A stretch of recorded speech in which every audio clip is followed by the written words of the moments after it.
Okay, let's go. Oh. Wait, so Mikey sent out a 9:15. All right, so we'll have to give it twice. Yeah, we'll finish the first round at 9:15, then we'll give a second round. So Rabbi Akiva paskins in such a case where you have the water and your friend does not, that you drink the water. And that's called chayecha kodmi l'chayecha. So I don't have to give up my life for you. On the other hand, in a murder situation, which we discussed, where I have to, somebody's forcing me to murder someone, and if not, he'll kill me. I can't. There's no license for me to kill someone else in order to save my own life. So those are the parameters that we more or less outlined during the Elul period that we learned together. Now we want to go on to a different question, which is also related to this. And I think if anyone is involved in kiruv, then this can become very relevant.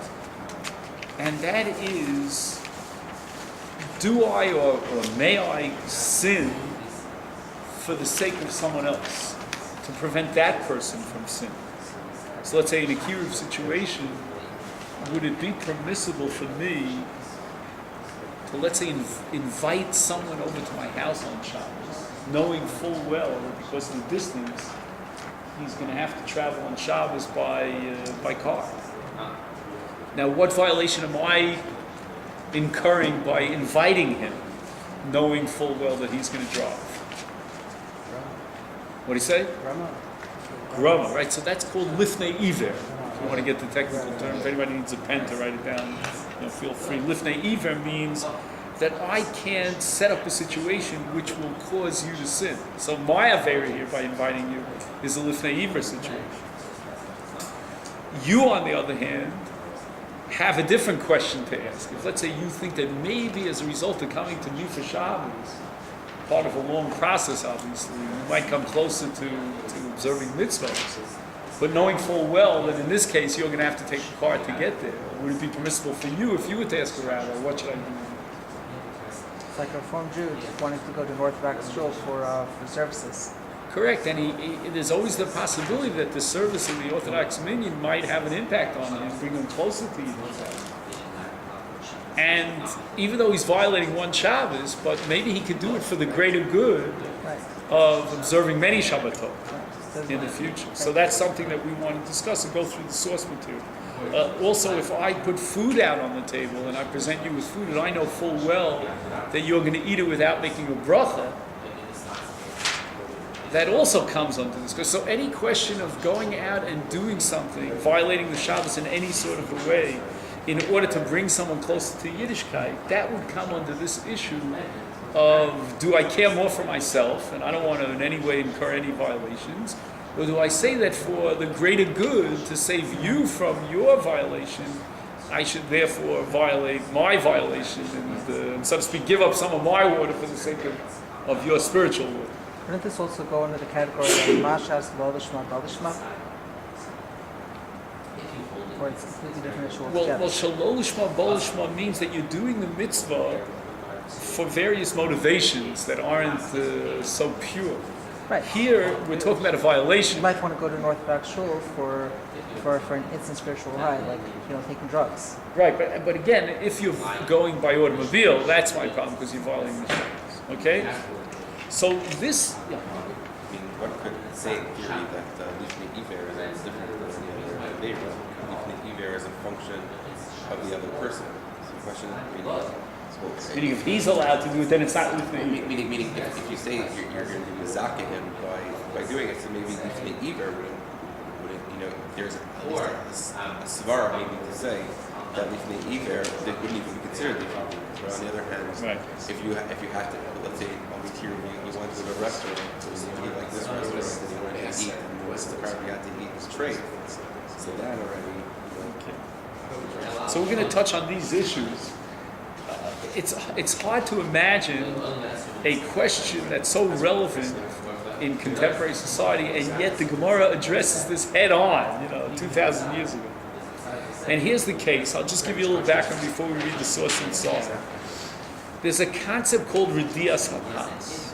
One of the 39 categories of malacha on Shabbos is afiyah, right, baking. So if you put a dough into an oven and turn on the oven and it bakes, that's a malacha d'oraisa, one of the 39. And you all know what the punishment for violating Shabbos is, according to Allah. It's skewer. It's a capital. And then there's something called Ridias Hapas. What's Ridias Hapas? I'm not a baker, so I can't tell you exactly how to pull this off. But in the old days, when they had a small oven, they would attach the dough to the top of the oven. That's where the heat would cause it to bake. And then there was a process by which they peeled the bread, once it's baked, off the top of the oven. They used some sort of what's called a mardeh in Lashon Kodesh. I don't know what you call it in English. It's a stick that has a flat ending on it, it's kind of rectangular at the end. And only a professional would know exactly how to peel off the dough, the baked dough from the top of the oven, from the sides of the oven, in order to present a beautiful piece of bread at the end of the day. And that's called Ridias Hapas. The Gemara says about Ridias Hapas that as far as the Torah is concerned, it's not called a malacha. It doesn't come under afiyah. Keep in mind the bread is already baked. But what it comes under is called a chacham. Chacham means a very skilled labor. And the Chazal said that anything that's very skilled, very precise, it comes under what you call a shvus. It's not a violation of a Torah law. It's a lesser violation, but nevertheless it's prohibited on Shabbos. Boy Rav Bibi, this is your first source. It's a Gemara in Shabbos on Daf Gimel, and it goes on to Daf Daled. Boy Rav Bibi. Rav Bibi has nothing to do with the Prime Minister, who's, by the way, his grandson just had a bar mitzvah. But anyway, so you see that Kiruv is working even on the highest levels, Baruch Hashem. What kind of bar mitzvah? No. He has a son who's a Baal Tshuva. It's really interesting. Yeah. Anyway, so Rav Bibi from the Gemara's time asked Abaye, the son of Abaye, asked the following question. Hidbik pas b'tana. You place the dough in the oven, and it's on its way to bake, or maybe it's already baked, and therefore you violated the melechas hafiyah. Hitiru lo l'rdosa. Did they allow him to do that thing called ridias hapas that we described? That is to take the dough out of the oven. Kodem sheyovel dechatos. Before the bread is completely baked. This is what you'd call a reversible malacha. Sometimes you shoot out an arrow, and once the arrow's gone, that's it. You can't pull it back. But on occasion, you have a way of pulling it back. Ridias hapas, if it would be implemented before the afiyah, before the baking, is a way of curtailing the malacha before it reaches fruition. But on the other hand, ridias hapas is a violation. Should we permit the lesser violation of ridias hapas for the greater good of preventing afiyah, the full-fledged malacha? Now, notice that the Gemara says chiyuv chatos. What kind of case are we dealing with? A shogeg. He didn't remember that it was Shabbos. So he didn't remember that you're not allowed to bake on Shabbos. So the question is, would he, if the bread is baked, and he would incur a chiyuv malacha of Shabbos, d'oraisa, b'shogeg, for which he's chayav what? A carbon chatos. Maybe we should allow Radia to take out the dough before it gets to the point of a full-fledged chiyuv chatos. Let's take a look at Rashi. Rashi says, Hidbik pas b'taner b'Shabbos b'shogeg. Rashi is certainly justified in saying so, that it was not a deliberate but rather an inadvertent violation. V'nizkar shu Shabbos. He reminds himself, oh no, it's Shabbos. Kodem shetefa, before it's baked, because once it's baked, what's the point in taking it out of the oven? In fact, you're not allowed to even eat it once it was baked on Shabbos.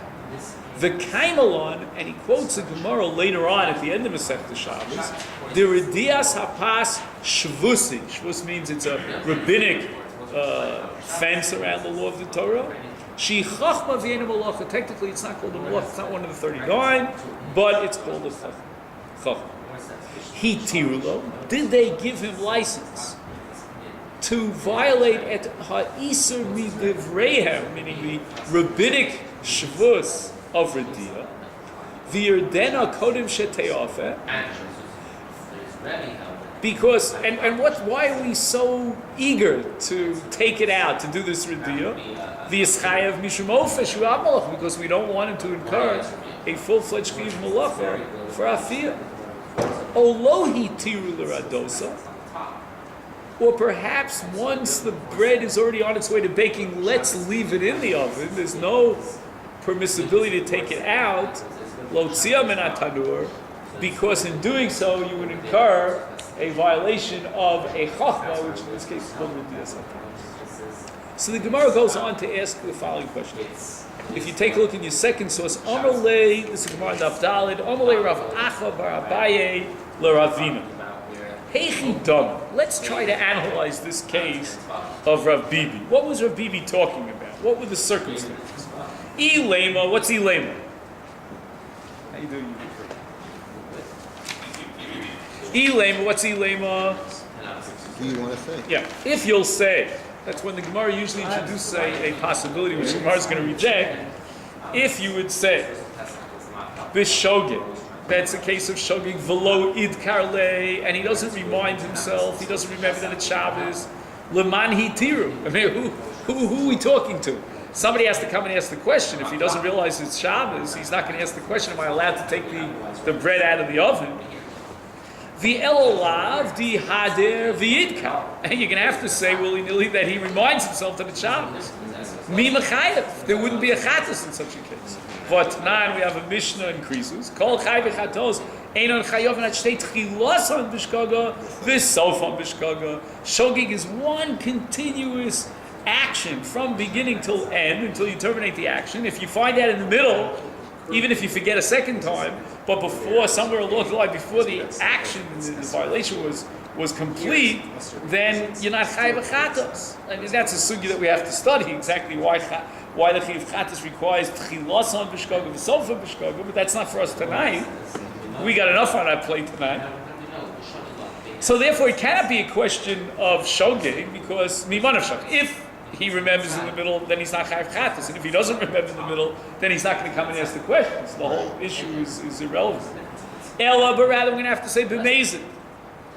If it's a case of Mezid, that means he was deliberate about it. He knew it was Shabbos. He was very well aware of the fact that he's baking and violating the Melech Safiyah. Is Kodem Sheyavli Lidei Iser Skilami by Rav Bibi didn't formulate his words correctly, precisely. Because he said, let's get it out of the oven before you incur a chiyuv of chatos. It's not a chiyuv chatos, it's a chiyuv skil. It's a case of Mezid. Rav Shilo li olam b'shogeg. Leman hitiru lacherim. Oh, it's not just Ruvain, but there's also Shimon. Ruvain was the one who accidentally, inadvertently put the dough into the oven. The dough hasn't yet baked. Shimon comes along and he says, wait a minute, what's going on over here? He comes home, he sees there's a dough in the oven. He puts the missing piece of the puzzle together, realizes that Ruvain must have accidentally forgot it's Shabbos and put it in. Should I go ahead, says Shimon, and take the dough out of the oven in order to what? In order to save Ruvain from a chiyuv chatos. So the Gemara doesn't like this either. Maskif lo Rav Sheshes v'chi omrim lo li'adam chatei k'dei sheyizke chavercha. Do we tell a person, in this case Shimon, to violate an avera of Redias Apas in order to prevent Ruvain? Shetizke, in other words, that Ruvain should have the merit of avoiding a chiyuv chatos. By the way, you see that the Gemara, one underlying assumption in this Gemara is that the chiyuv chatos is not something you want to get into because it is a violation of Shabbos. So can I do a chait for the sake of someone else to prevent him from a chait? It's like, can I invite you, let's say you who's a non-from Jew, to invite him to my table, and he's not going to make a bracha on his food, or he's going to take a car on Shabbos to come to my house, and great, so I'll do a small avera, but he's going to do a major avera, but maybe I can save him from even worse averas. So the Gemara assumes as a Dover Pasha doesn't have any question about it, that you don't tell someone to do a chait in order to prevent someone else from a chait. It sounds very similar to the sugya that we studied in Elul of Chayecha Kodmi L'Chayecha Bech. I don't give up my water to save you. That's the way the halacha operates. El Amar Rav Ashi, Li'olam B'Mezid. Let's go back to the case of Mezid. No, if it's a case of Mezid, so why did Rav Bibi say Chatos? The Ema, but you have to rewrite the text. This is a default position. The Gemara very often rewrites the text because it wasn't formulated properly. Something got lost in the oral transmission. The Ema, we have to say, Kodem Shi'ovli de Iser Skila. Now, the Rishonim are going to ask the following question. A man is about to incur a chi of skila, and what, you're going to tell him not to take it out of the oven? It's ridiculous. His life is at stake. This is a capital crime. Well, what does it mean that you have a suffix back and forth whether you can take it out? Unless, again, we're going to come up with a cherim that somebody else wants to take I it thought out. you have to be warned to be Yeah. punishable. And if you're warned, how can you be Mishoveh? No, I'm just saying, in the last case, we're talking about a mason. So it's a little bit odd that somebody violated the mason. You're going to tell them, don't do Redias Hapas. Like, don't cut off your finger in order to save your body, your entire life. It's a very weird case. We'll see how the Rishonim are going to deal with So this. originally he did, he's like, he knew he was going to die, and then he changed his mind, he didn't want to die. Right. He did tshuva. Right. Halfway through Right. the Melechas Afiyah, the Gemara says that you can do tshuva in 1 second. Yesh Kodo Lava. Here's a case of someone who did tshuva, instant tshuva. He put the dough into the oven deliberately to violate Shabbos, and halfway through the baking process, he says, "Oh no, I got to do tshuva." In terms of the Shabbat we showed, we just assume there's no Asra. So therefore it's not To extend a delis to be able to that's take a problem. on the door. How you doing, guys? There's a little confusion about what time the shiur was scheduled for. So there were 2 girsas. One girsa, which is Toronto Torah Online or whatever it's called, that had 8:30, and then Mikey Stupnicki's girsa had 9:15. I just found this out about 5 minutes ago. So You know the saying goes, when in doubt follow the majority, and what is access by more people? The internet. So there you go. So we're going to go with the internet, and then those who missed the first part of the shiur, you'll hop around, you'll catch it. If I have people coming on, it'll be in masters. Yeah. I'll try to work things out. I'm usually good at that. I'll juggle it all. Okay. Fine. Is that against the Rishonim? I don't know. The Rishonim are going to do such fancy footwork, you won't believe it. They're going to say that once you put the dough in the oven, it's already an avera. The avera was done already, so therefore he doesn't gain anything by taking it out. I mean, you're going to see some really way out stuff on it, but that's going to come later on. In any event, Rabbosai, if we were to stop here before we go on to Gimel, we would certainly come to the conclusion that, and it's a premise that the Gemara doesn't question, I don't do an avera, I don't do a chet in order to help you out. You're stuck with your chet. I don't do a violation in order to prevent you from a violation. Ein omrim li adam chatei b'shvil sheyizkeh chaver. That seems to be the premise. However, and the Rishonim point this out, it's not my chiddush, because I'm not learning Eruvin now. You can ask me a few questions in Shabbos. We started learning Shabbos here. But the Rishonim point out it's against the Gemara in Eruvin. Okay? What's the sugya in Eruvin? Here I have to give you a little background. You know that in Eretz Yisrael, when you harvest your crop, you're obligated in certain hafrashas. You have to set up certain tithes, let's call it, right? So one of them is called Masa. Now, the law of Masa, and the same thing applies to Truma, is that you have to give it what's called min hamukaf. We'll see it inside in a minute. What it means is that I have all my fruits laid out here on the table, and I separate this part for the Kohen, the Levi, and the rest becomes chul.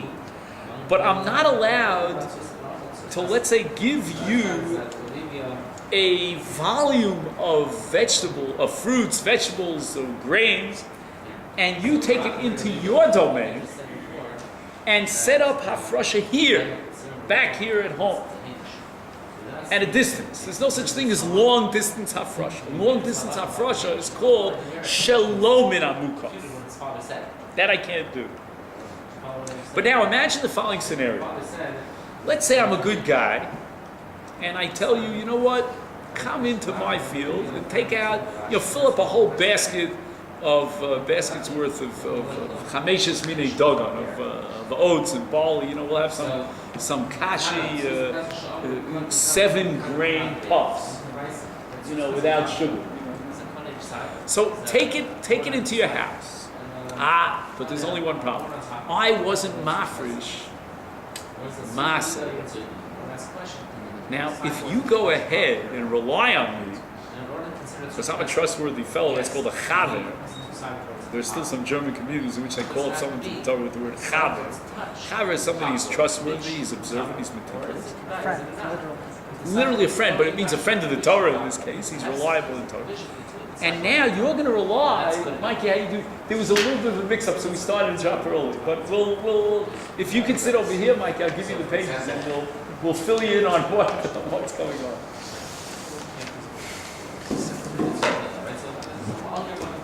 Right here, we have the pages. We saved the seat for you. Oh, it's in front of the camera? Sneak one of these seats. So I'm a little camera shy. Oh, okay. So you're listening on both sides. Mikey, supposing I give you fruits, vegetables, grains, whatever it is, I didn't take off chumas and mice. You don't know that. You rely on me that I'm a good guy. So you assume that it's what? It's chulin, and in truth it's teva. What happens now if you go ahead relying on me and you eat that fruit or those vegetables, those grains? You violated an Isur teva. That's not good. That's very, very good. That's a chiyuv Isur b'dei shamayim. So what option do I have if I want to prevent you from doing a terrible avera of eating it? Right? You're out in, where are you? You're down south? And I'm here in the, I wouldn't call it the north, but we call it the central CCP, Central Plant Park. So what do I do now? Well, I'm here, I have access to other tevel that hasn't been tied yet. I can be mafresh from here long distance. But if I do so, that's called shalom in amukov. I violated an isur of hafrasha shalom in amukov. But on the other hand, if I don't do that, what's going to happen when you eat from the grains? You'll violate an isur teva.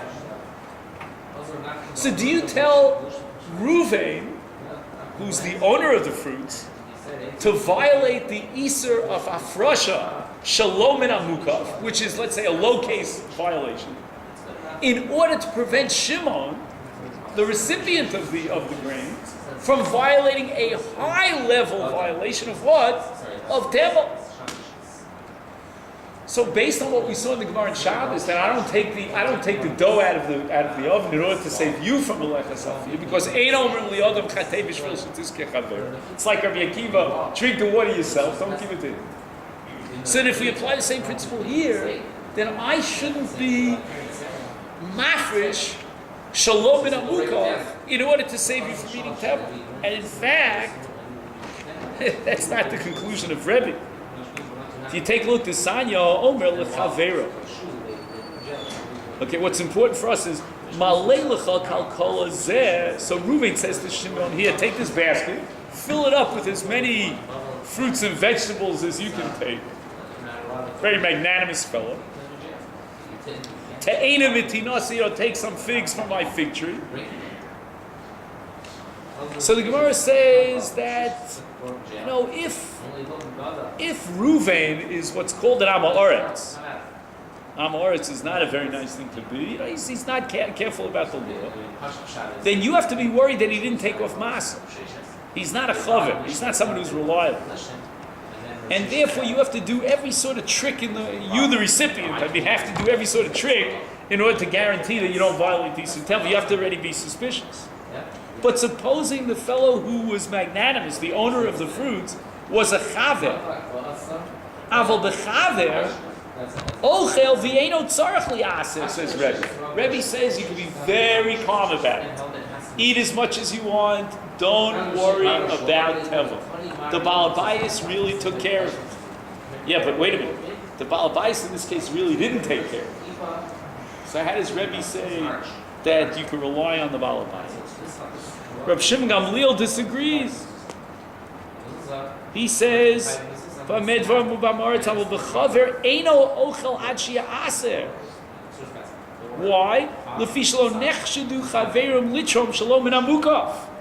A chaver would never do such a thing.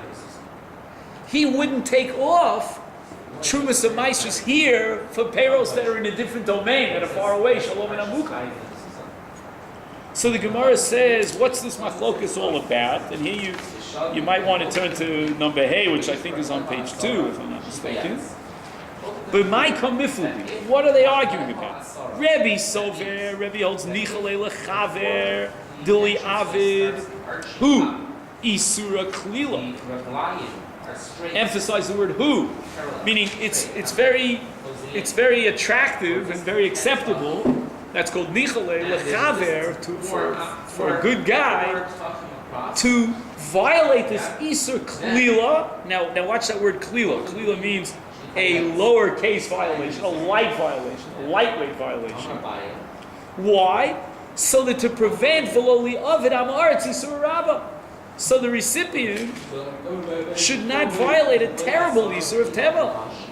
So if the Chaver is in a choice situation, says Rebbe, he has two options.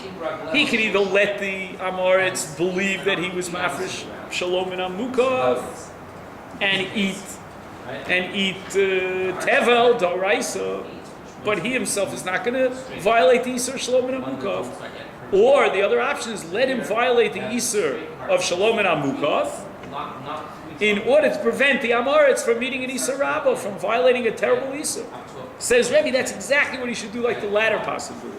The Chaver is instructed in this case to violate the Isur of Shalom and Amukov, to do this long distance hafrasha in order to prevent the Amoritz from eating Tevel and violating an Isur Chamur. Reb Shimon Gamliel Savar, this is Rebbe's father. Reb Shimon Gamliel holds Nichale lechaver deli eved Amoritz Isur Rabbah. It's better for the Chaver to let the Amoritz violate a terrible Isur Tevel. The Iu afil Isur Klila lo of it, on condition that he himself, the Chaver, should not violate even a lowercase Isur. So Reb Shimon Gamliel in this case seems to reflect the opinion of the Gemara in Shabbos that we saw before. You don't violate an Isur in order to save someone else from an Adera. But Rebbe, on the other hand, and the Gemara seems to accept Rebbe there in Eruvin, says no. You should be mafresh this long distance hafresh, albeit you violated. I grant you violated an Isur Kal. But in order to prevent someone else from violating an Isur Chal. What's the difference between an Amaretz and a Chaver? Either way, you have to take. Either way, you have to take off from the stuff. Right. So there's in the case of an Amoritz, there's an option of eating arod. In a case of Suffolk, where you don't know, so you're not sure whether the Amoritz was mafresh or he wasn't mafresh, you're allowed to eat arod. Arod means on a temporary basis. So Tosfos in Masechta Shabbos raises this question. Tosfos says, we don't tell a person to violate an Isur in order to prevent his friend from violating an Isur. But it says in Eruvin, Rebbe Sover Nichale li Chaver li Eved Isur Klila. So you see, on the contrary, that you should violate an Isur in order to prevent someone else from a greater Isur. Says Tosfos Hasam. There in Eruvin, Kidei shelo yochal Amoretz Tevel al Yodo. Please underline those two words, al Yodo. The Amar Le, because the Chaver had said to the Amoritz, fill up your basket with my fruits. So who's responsible ultimately for the fact that the recipient, the Amoritz, will violate Isur Teva? It's the Chaver who gave it to him. So the Chaver must guarantee that someone else will not, by his fault, will not violate an Isur Chaver, a terrible violation.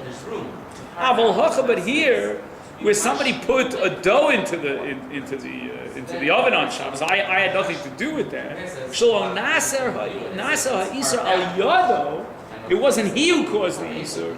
Then we apply the principle of Ein Omrim Lo Chatei.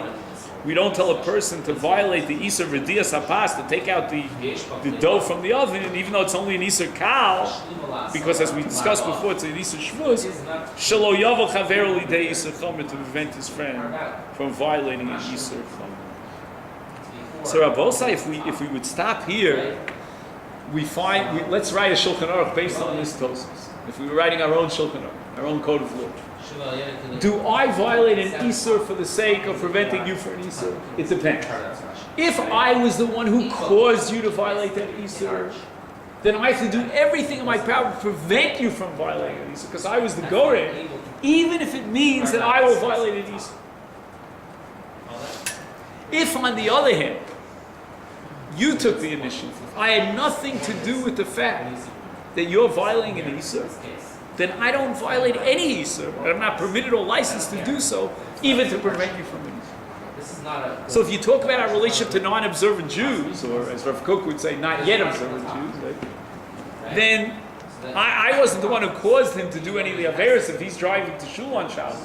So then I can't violate any sort of Isur to prevent him from violating the Shul. So far so good? But the story becomes more exciting, more complicated, as it always does. Because if you skip a few lines, you see where I underlined it in Tosfos V'Hodistan B'Sholeach? Everybody have that? Are we on the same page? What page is it? Oh, you're still on the first page? Okay. I printed this out a few different times. So if you're still on the first. So it says like this, V'Hodistan B'Sholeach, there's a Mishnah in Gittin. This is an interesting Mishnah in Gittin. Misha Chetzio Eved, Vechetzio Ben Chorim.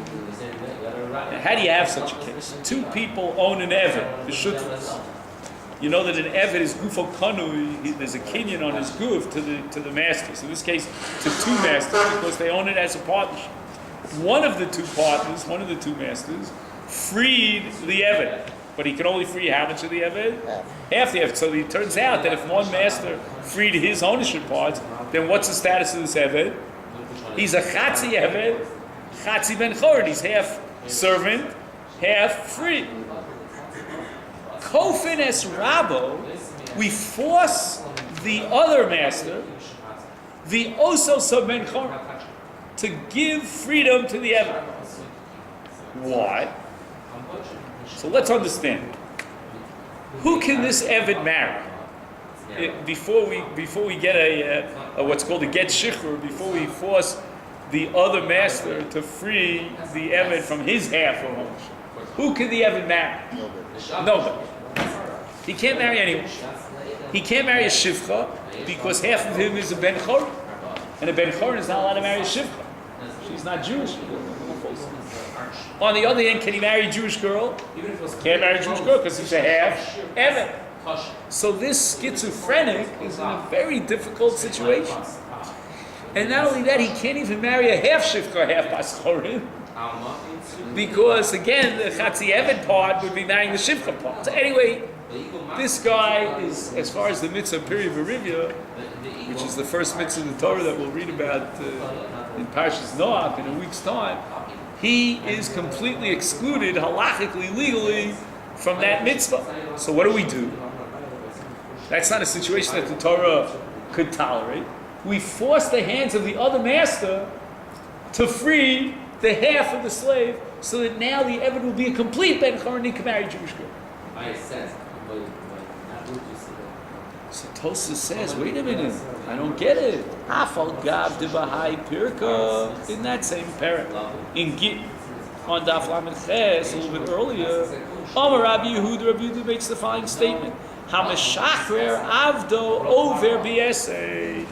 He who frees his eved has violated the Torah law. Because what does the Torah say? Li'olam bahem ta'avodu. That you're not permitted to free your slave. So what are you doing now? For the sake of the slave, so that he can fulfill the mitzvah of procreation, we're going to force the Adon, the master, to free the slave. But in freeing the slave, that is his half of the slave, he violates an essay of Leola ben Tavoda. So you see, says Tosfos, the opposite of our conclusion. And again, it's not that the Adon is responsible for the Eved situation here, the pathetic situation here. That's not his fault. It's not like by sending you fruits or vegetables or legumes or grains, and now you're going to rely on me, thinking that it's chulin and really it's teva. So how can the Adon violate this Isser of the Olam Ben Tavodu for the sake of the Eved? It's a little different. Because you're not doing a violation to stop another person from doing a violation. You're doing it in order to allow him to do a commandment. Okay.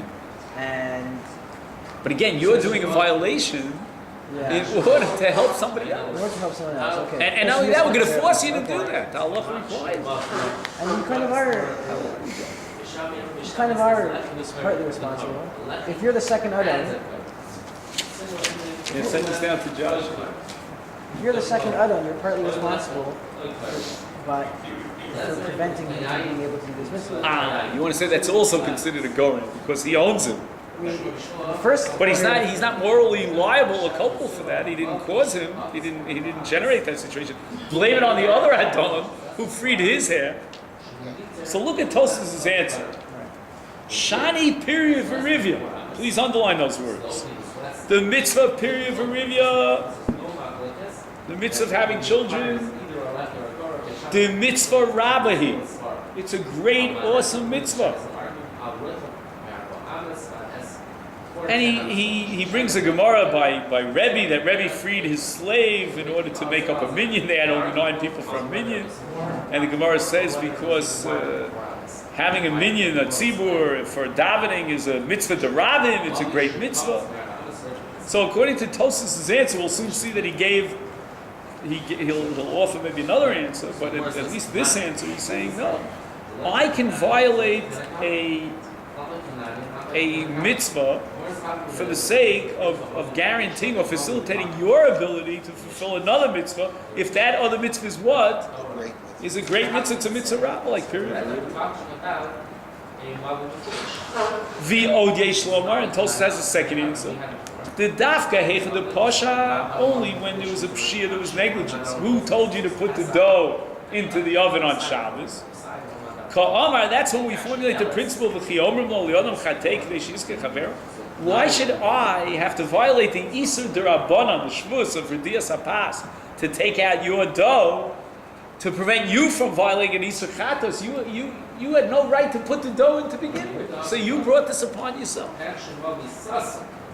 So now we have to write a new Shulchan Aruch. Before we said that the only time that Reuven should violate an Avera for the sake of Shimon is when Reuven was responsible for Shimon. Now we have 2 other paragraphs. We can violate an Avera for the sake of Shimon if Shimon will now be able to fulfill a mitzvah rabbah, and B, we can violate an Avera if Shimon wasn't at all responsible for creating that situation. So to prevent Shimon from violating an Isur Chamur, I violate an Avera. When do we apply the principle of Ein Omrim Li'adam Chatei B'Shvil Shetizkei Chavero? That's only when Shimon was responsible for deliberately, intentionally putting himself into that situation. This, my friends, is going to have tremendous implications. Okay? You came right on time. Good. Just there was a slight confusion, but if you I won't create. tune in now, you'll Has to have more than that. Or it's the rice. usually your brother's here, no? No. Wait, who has Chaim? Oh, Chaim's where? Out of town. So you're listening carefully? Maybe he's reading something. Who knows? You know. Okay. No, because we're dealing with period of river. So. It's a Rabbi. I'm always trying to make shidducha. My problem is that I'm in Israel and the girls are here and the boys are there. It's really long distance. Shalom and Amukah. So Tosa seems to have a very, very open-minded policy that could have a tremendous impact on Kiruv. Because when I do Kiruv, I might have to violate an Avera for the sake of possibly bringing a person into Shabbos, into Kiyum Shabbos. Shlomo Krabach, for example, didn't he used to hug and kiss single women Okay. and married women? I tried to look the other way when the girls went on stage. He performed in our living room a Sheva Brothers once, but there was no kissing. My father wouldn't allow it, I guess. In any event. So this is Tosas. So please keep in mind Tosas, and now we'll go to the Rashba. The Rashba has a whole different approach. Says the Rashba, this is number Zion, I think, on your list. Hodi amrin v'chi omrim lo liyodam amod v'chatei kedei shetizke chaver koshalei l'Rabbeinu Tamzal v'amrinim b'perek v'kol ma'aravim nichalei l'chaver d'liyevid isura klila v'lo liyevid amaretz isura rabba. That according to Rabbi, I'm going to violate the Isur being mafresh shalom and amukov in order to prevent you from, in this case the Amaretz, the recipient, from violating an Isur chamor of what? Of eating tevel. Uparik, and Rabbeinu Tam offered the answer, Shani Hasam, over there I have to violate an Isur kal, why? Sha'al yodo hu nasa. Because the Avera that's about to transpire is due to your negligence. You sent this Amaretz a gift, and what was the gift? It was Tevel. So you're responsible for his eating Tevel, which is an Avera Chamura. In such a case, you have to sacrifice your Avera of Shalom and Amukov in order to prevent him from an Avera, because you're the one who's responsible for that. Would that be similar to like giving someone a gift that might be at the table? Correct, or feeding a person food, and he's not going to make a bracha on it. But you feel that if you feed him, you might prevent him from worse averas. Inviting him for Shabbos, and he's going to have to take an automobile to get to your house, and he'll be a guest, and you never know what will come out of that. All these issues, which are so heavy in any sort of kiruv operation. And when I say kiruv, I don't just mean Eish HaTorah. I mean even a rav in a shul. A rav in a shul. What greater kiruv could there be? So again, if it's Clinton Park, maybe these things are not so practical. But in Flatbush, where I was brought up, when let's say on a Shabbos we would have, let's say 250 mispalim, and on Rosh Hashanah Yom Kippur we had 1,250 mispalim, and they didn't all walk to shul, and So these kind of kiruv questions were coming up left, right, and center, and it all depends on this Rashba. Look what the Rashba is going to tell us over here. That's kind of I'm just kidding. So what is actually tzvi is easy. No, I'm just kidding. V'im Tomar.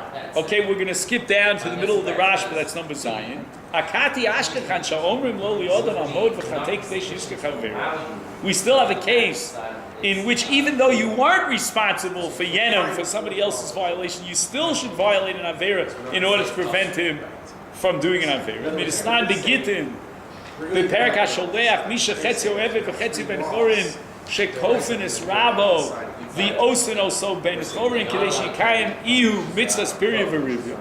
So I have to free my slave, or in this case my partnership in the slave, in order to facilitate the slave's ability to fulfill what? The mitzvah period. Yeah? Even though, am I allowed, under normal circumstances, would I be allowed to free a slave? No. Yesh lomar the mitzvahs period v'rivi she mitzvah rabba shal yodam eskayim olam shiny. So Rabbi Tam says that procreation and getting married and having children is such a mitzvah rabba that it's different. It's in a special category.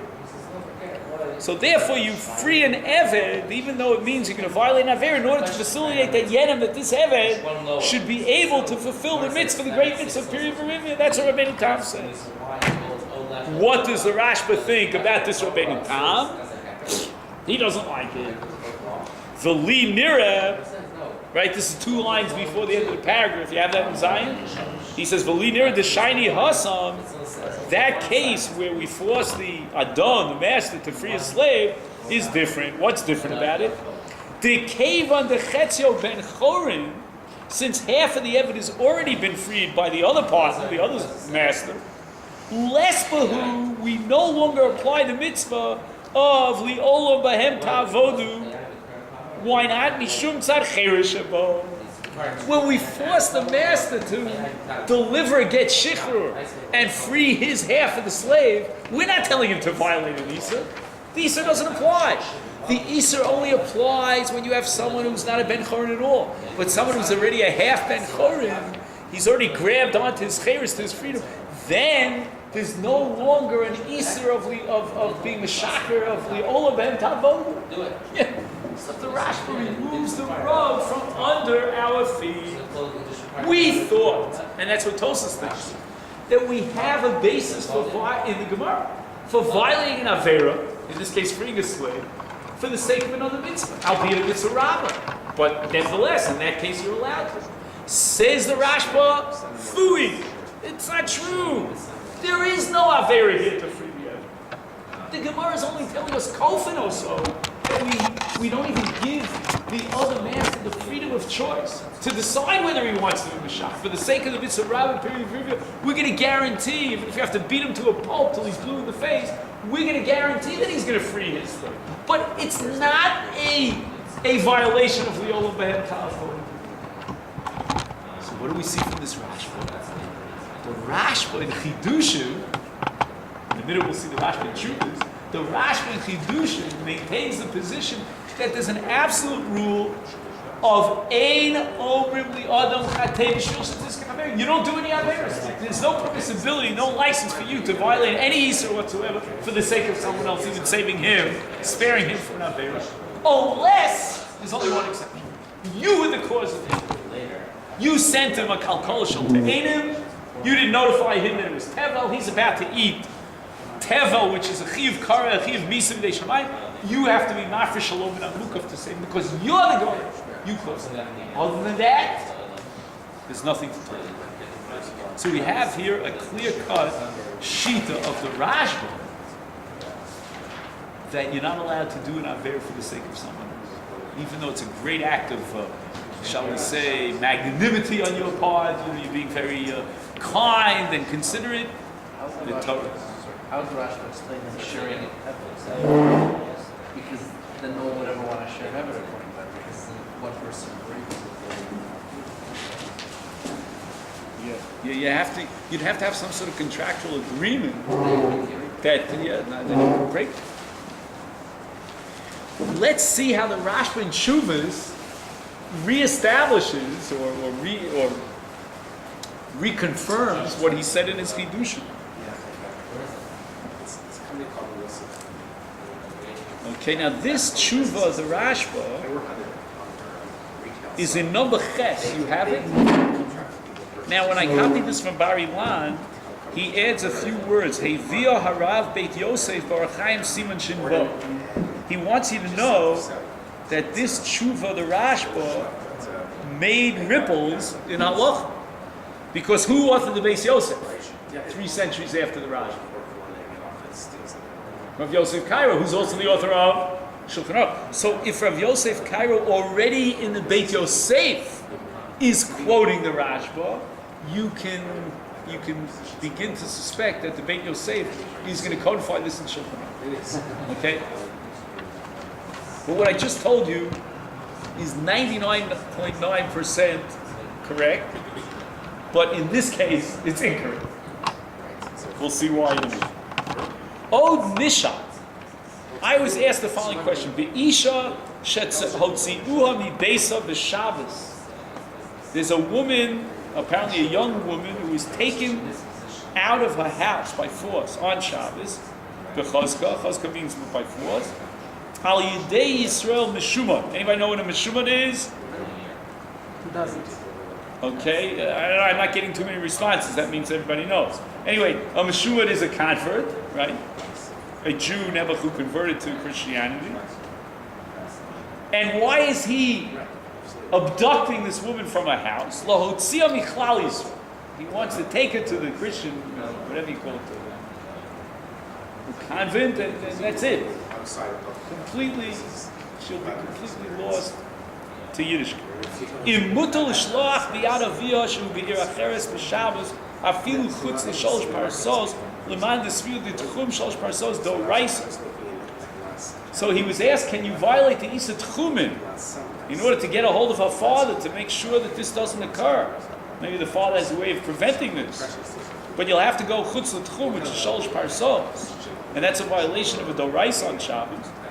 V'afilu lahavi b'yad choser.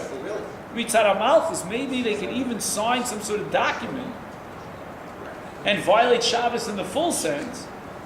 Mi havi kesafik nefashos. Should we view this as if her life is at stake? What kind of life? A physical life? A spiritual life? We're not afraid of murder over here. We're just simply afraid that she'll be lost to Judaism. Ulahakel. And let's be lenient, as we always are. For example, if let's say a building collapses, and Rahman al-Islam, their bodies underneath, we don't know if they're living or not. So should we violate the Shabbos for the sake of the possibility that maybe they're still alive? Yes. So here also, again, her life is not at stake, it's not in danger. The Heshiv. And the Rashbi gave the following answer. Sha'davar tzarich talmud. Don't jump to any conclusions, he says. We will not violate the Shabbos, even though this girl is being taken away by a missionary. We will not violate the Shabbos in order to save someone from violations. Whoa, this is a whole curveball here in terms of Kiru. We will not violate the Shabbos for the sake of saving someone from Naveris. She'ein omrim, please underline this. She'ein omrim li adam amod v'chato k'dei sheyizkeh chavercha. You are not permitted to violate any Isur for the sake of preventing your friend afilu isur zuta lo shari. Even if it means that you'll violate a low case, a lightweight violation, for example, tchumen, which is relatively lightweight, lo shari, it's not permissible from even a heavy violation. The Gemara says, can I take out the dough from the oven in order to prevent you who put the dough into the oven from violating a full-fledged melechas afiyah when the dough bakes, when the bread bakes? No, I can't do it. Even though for me it's an avera kala, for you, I'm going to be preventing you from an avera chamura. No. This reflects the Rashba Chidushim. Even though I forced the Adon, the master, to free his half of the slave in order to guarantee the slave the possibility of fulfilling mitzvah period Barivya, says the Rashba, no. That's because in this case, since he's a half ben chorin, there is no violation of Liola Behem Tavodim. So the Rashba's position is, if there would be a violation, you would not violate that even for the sake of the great mitzvah of period Varivya, because you don't sin in order to save someone. Now we go on to the Beis Yosef. This is number Tes. Says the Beis Yosef. First he quotes the Rashba, so we don't have to go through the Rashba's second time. But after that, Ad Kan Lashon, he says, Vatosvus Kosvu B'Perakama the Shabbos B'Tchila K'Divrei Rashba. At the beginning, Tosfos assumes that you don't tell someone to violate an avera for someone else, for the benefit of someone else. But v'achar, but afterwards, Hikshu, they asked the question from Gittin, and they came to the conclusion that mitzvah Rabbi, that for the sake of a mitzvah Rabbi, you do violate, because period is a mitzvah Rabbi against the Rashba. Furthermore, The Odye Shlomer the Dafka Hecha Posha Shehidbik Pas B'Tar Samach Sheikhot Tos's second answer, that it's only because the fellow who had no right to put the dough into the oven to begin with, there was a negligence on his part. Abel Hecha Delo Posha Midi. But if he didn't do anything to deserve the situation, Shari, it's permissible. Please underline this. Lemevad Isur Zuta Ki Hechi Delo Li Ovid Chavera Isura Rabba. No. So at the end of the day, we have here a bona fide machlokas rishon between Tosas and the Rashba. According to Tosas, we can be very liberal about it. As long as your Avera is an Avera Kala, and you're preventing your friend from an Avera Chamura, similar to the case of Period Verivia, where you meshachar the Eved and violate an Avera Kala for the sake of Period Verivia, which is a mitzvah Rava, then it's permissible. And not only that, Tosas even seems to entertain the possibility that in general I can violate an Avera to prevent you from another Avera, unless you're responsible for that Avera. But if it's no fault of your own, then I can violate an Issa for the sake of you. The Rashba, on the other hand, denies the whole thing. No, it's not permissible. Right, so in each case you're going to have to study it very carefully. If it's, for example, a Darabanan versus a Doraisa, that's Kala versus Kamura.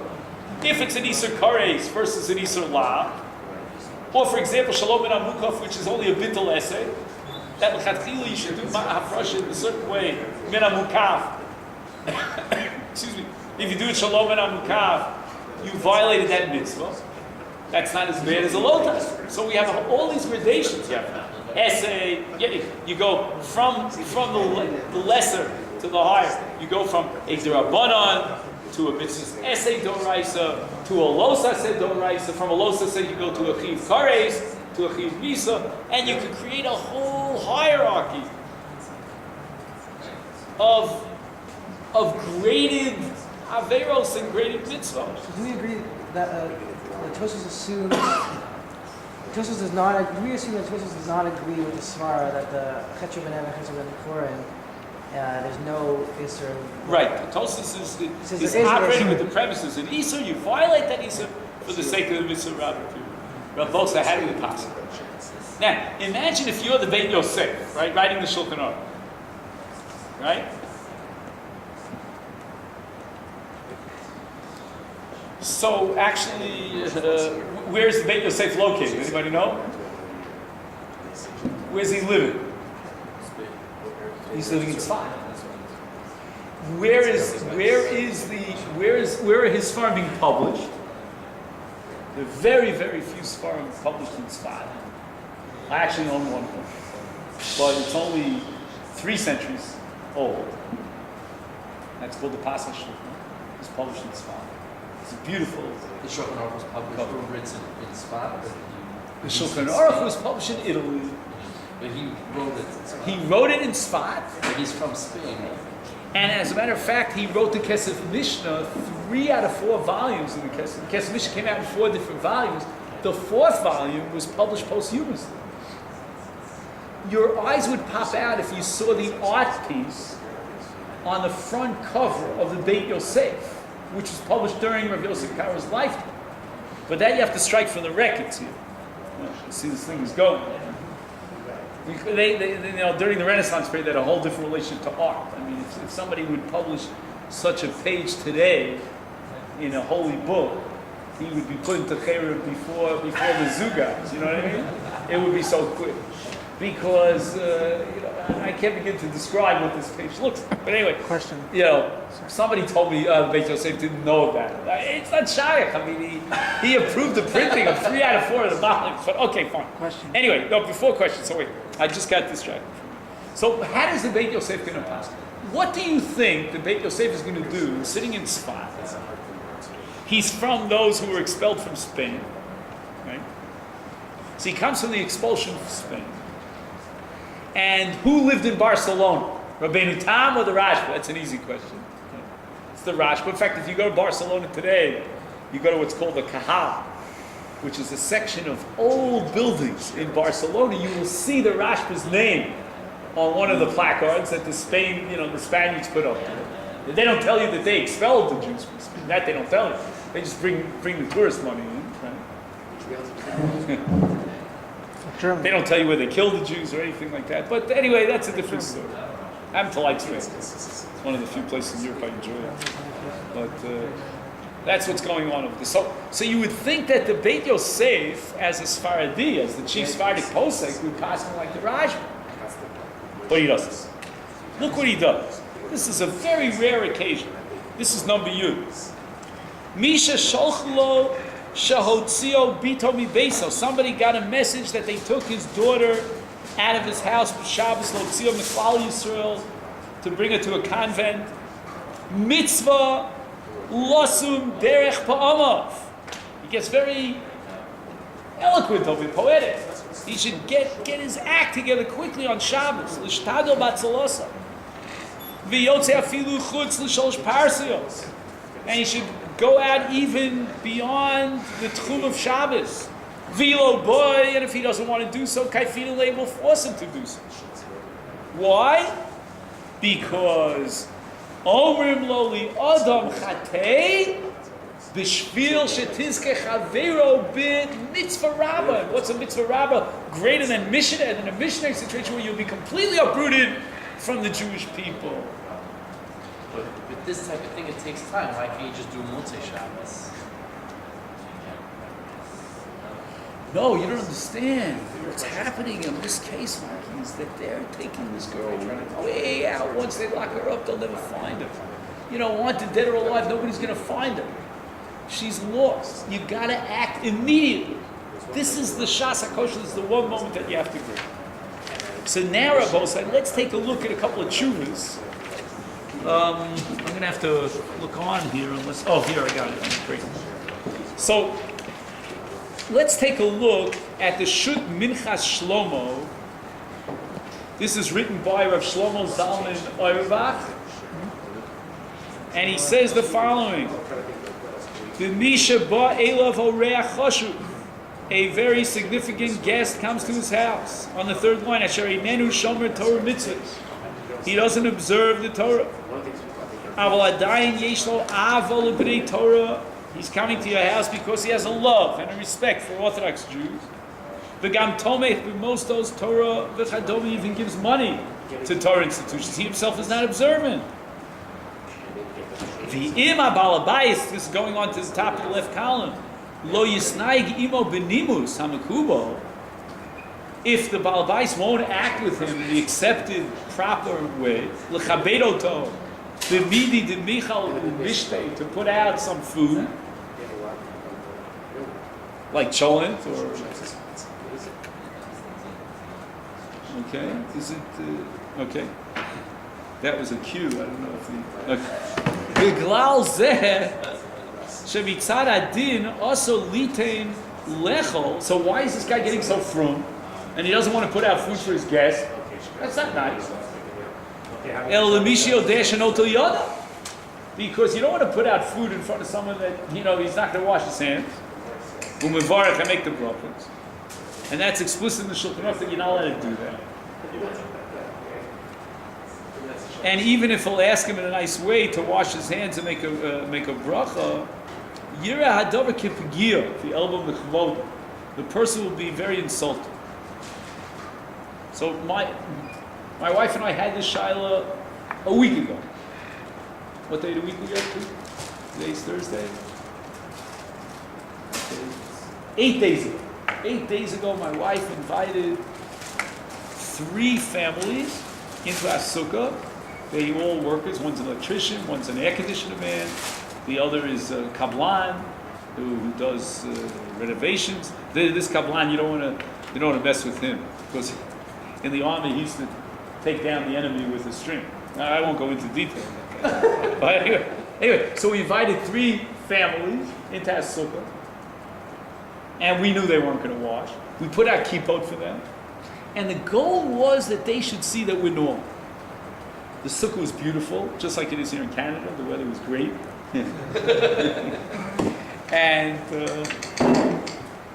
And it was very successful. And again, our goal, keep in mind, our goal was not to get these guys to put on tefillin. We just wanted them to have an enjoyable experience in the sukkah. But the shaila is, we put out all the food. Are they going to wash? Are they going to bench? Unlike. One of them actually came with his own kippah. He's a traditional Sfarad who's not technically observant, but does a lot of the mitzvot. So I didn't even have to tell him to wash. We have a washing station right outside the sukkah. He washed on his own. Says Reb Shlomo Zalman, Yira v'zeh gam yargizo toma'od v'yitochen shemigal adover zeh yisrachek chas v'shol b'yosem ve'atorah. There's a possibility that if you don't offer him benimus, food and drink, he'll get angry.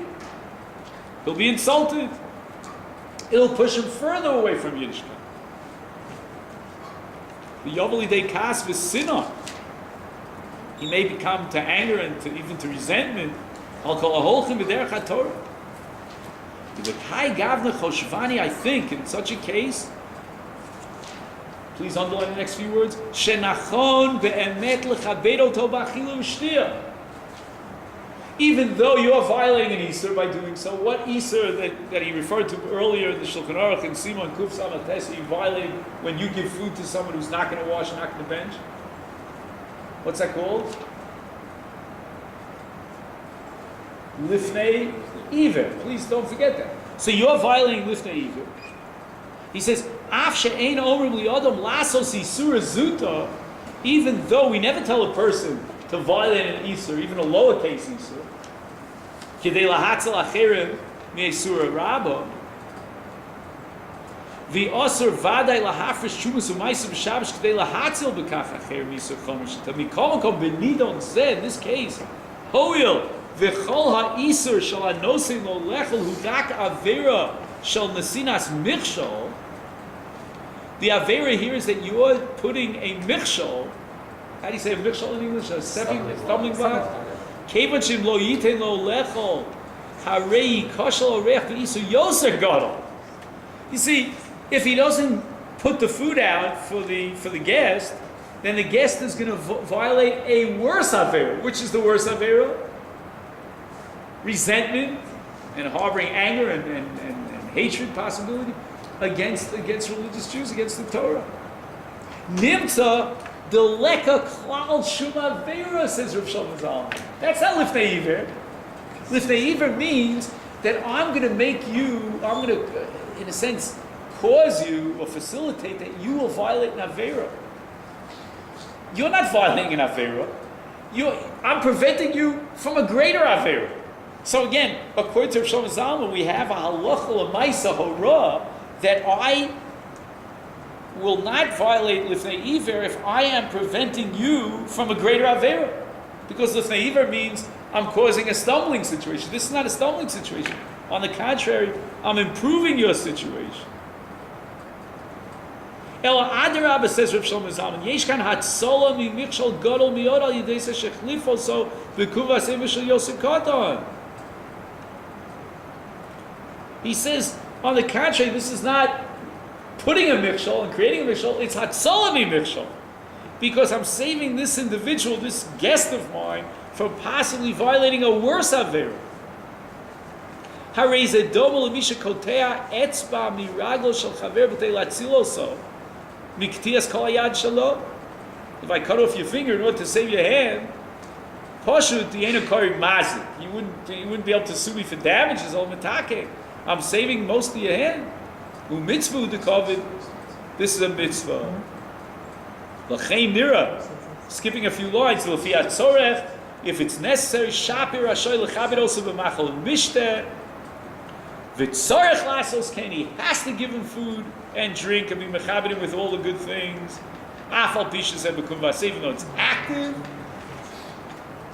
in order to prevent him from lo sisnas achicha bilvavecha. That's what Rav Shlomo Zalman says.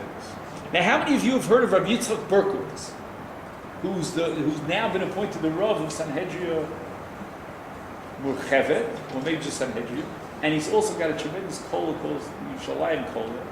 So This you can get already online. I printed for you. He says the following. In the second paragraph, Im kein la halacha, mutar l'chol lavar al isur k'dei lahatzel es atzmecha me'averach hamura yosef. It's permissible for you yourself, okay, this is based on the Rivah. We'll get back to the Rivah if we have time. It's permissible for you yourself to save yourself from a worse Avera, even if it entails violating lesser Avera. Ve'ilu haya ba lefanenu Yehudi bilti shomer Torah mitzvahs. Let's say a non-observant Jew would come in front of us, V'shoel, and he asks us the following question. Ani ma'akir ba'atzmi, I know myself, shehaderech leharabani, that in order for me to travel to my rabbi's house,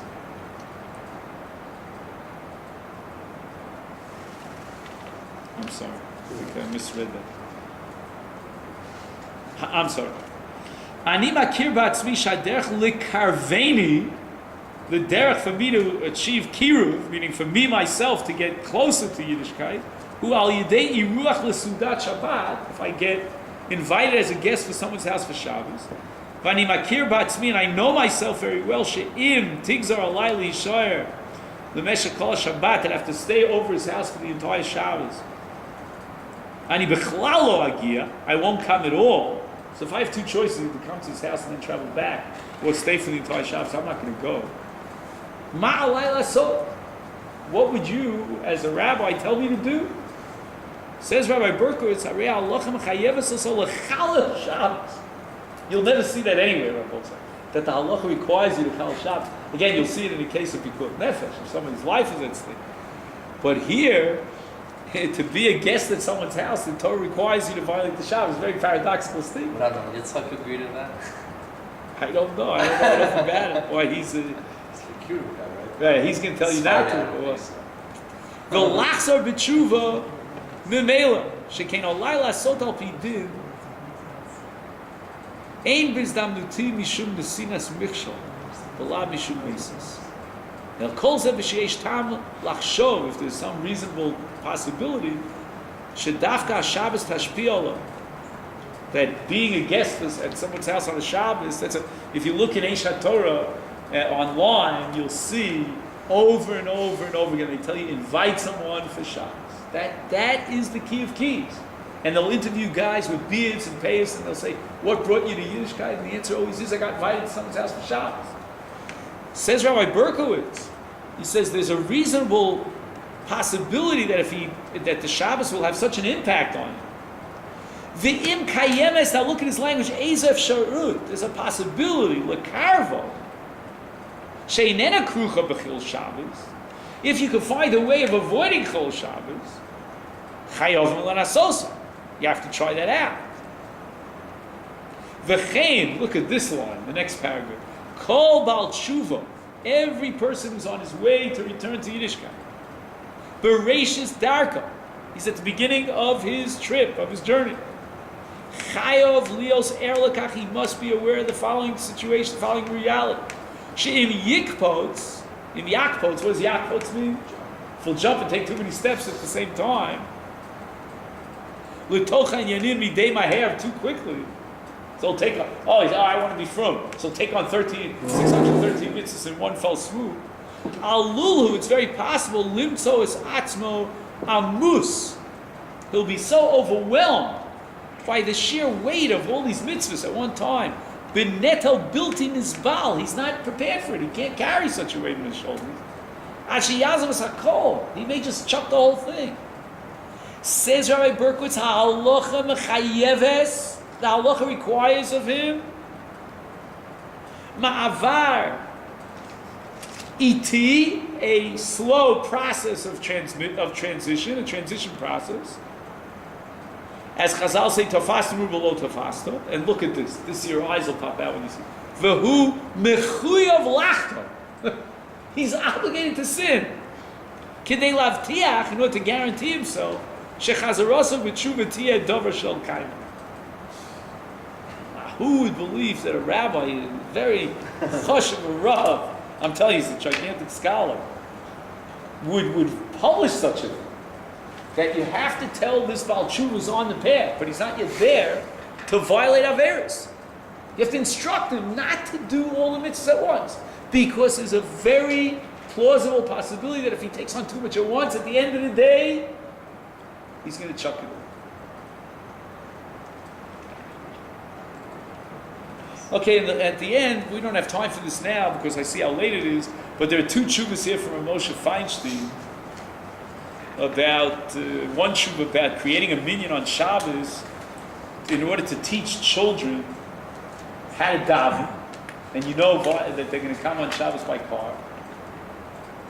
So again, you want to teach these children how to daven. So you invite them to come to the synagogue, but you know very well that they're going to violate the Shabbos. Can you do it? So there's no heter at all. He's very, very sharp, very charif over here in his attack. He senses that this is like the approach of other denominations of Judaism. You know, this is not our approach. And he uses very strong language. If you get a chance to go through it, you'll see.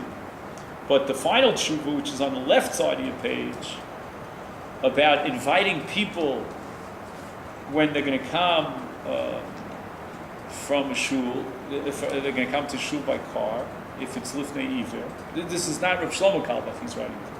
This is Rav Naftali Kalbach, no relationship. So if yesh isel lifnei izel hasman anosh shivol espal b'shavos beis haknesh yodeh shechalu shavos mesiv machines. It took me a few minutes to figure out what the word to break my teeth on the word machines. I love when he takes English and writes it in Hebrew, in Yiddish actually, which means by car. Veheshavti, and I responded to lahazmin es rechokim bofen she'i efshar she'yavo b'lo chol Shabbos v'adei osor. If you know that there's no way they can come without violating the Shabbos, you shouldn't do such a thing. But if there's a possibility that that maybe they'll come without violating the Shabbos, that's a whole different story. So halacha l'maisa, we see a few things, and with this we'll wrap it up for tonight. Next week, Mr. Shem, I'll give you my makomis before him. The Shulchan Aruch passes like Tosfos, which takes a very broad view of the principle of ein omrim li'adam, very liberal view. If he's not at fault, and your avera is what we call an iser kal, in contrast to his avera, that he's going to violate an iser chomer, then Tosfos takes a very liberal view, and the Shulchan Aruch paskins you can violate the Shabbos in order to save some child from being schlepped in to a missionary situation. We saw that Rav Shlomo Zalman Auerbach says that you invite someone for a meal, you know that he's not going to wash, you know he's not going to bench, but the alternative is if you don't feed him and treat him like a normal guest, he's going to resent it, and he may come to hate Torah individuals. In such a case, he says there's no lifnei iver at all. And we saw that according to Rabbi Berkowitz, if a person would ask you, what should I do, Rabbi? You know, I'm not yet frum. I want to be part of this movement of Kiruv and see where it's going to take me, where it's going to end up. Should I travel on Shabbos to someone's house, or from someone's house back to my house? Because I know that if you don't allow me to do so, I'm really not going to go. But Berkowitz says, do it, go for it. And that gives you a very strong basis for a kiruv operation, which would entail Chilul Shabbos. What if it's not a kiruv? Then it's awesome. If you have no reasonable possibility somewhere in the luft, in the air, that this person is going to be mushma by coming to you as a guest and being treated beautifully and experiencing the taste of the Shabbos, then Adarabah, you're violating with the Eden. But when's it not a kiruv? It's always a kiruv. I like that. I like that attitude. I have a couple of questions. Always kiruv. That's a new sticker. Always kiruv. Rabbi, a couple of questions. Okay, but officially I want to end the shit now. I want to take this opportunity to thank everyone. There's cholent coming around It's over right there. here, okay? And please help yourself. And What's the time next week, Rabbi? I'm sorry. okay, so I'm a little confused myself. Okay. Yes, there's How did something you called know? Toronto Torah Online, Turn it off. What's up? It's right. and I went into this site to find out when the shiur was today. not knowing, because I don't think, Mikey, you have me on your list. No, I didn't have it on the list, but I. So you gotta add me to your list, invite me to the shit. Should I invite you to the shoot? Yeah, please. So I didn't realize that you. Jeff, you should have sent out a quick email for your. Oh, from here. Okay, Yeah, whatever. you know, wireless. Goals. I don't check emails. So Someone's we gotta get into the I got it to my technology. BlackBerry. I could send it The out. year to I anyone. started, I was. I don't check emails. I go on the internet. Right. I go on the website to check. I don't check emails. Yeah. In any event, there seems to be a confusion. So what happens So- if Okay. it's cheaters shoe? I don't understand the whole schedule.